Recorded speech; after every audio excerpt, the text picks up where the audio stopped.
Let's see if we can further improve our code. So I'm going to copy this folder and paste it one more time, and let me rename this to 04 package underscore init, and let me open up that folder in a new window. So my code 04. Okay, so here we are. So what we were doing in the last video is we created a new module called as shapes, and this module was importing the functionality from all of the other modules. But we can do better.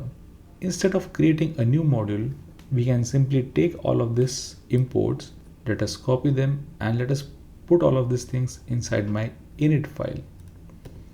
That's it. Just save it, and I can get rid of this file. So let me just delete this. It's not required. Now let us go back to our client file. So this is our geometry. Here we can simply say that I just want to import shapes, and that's it.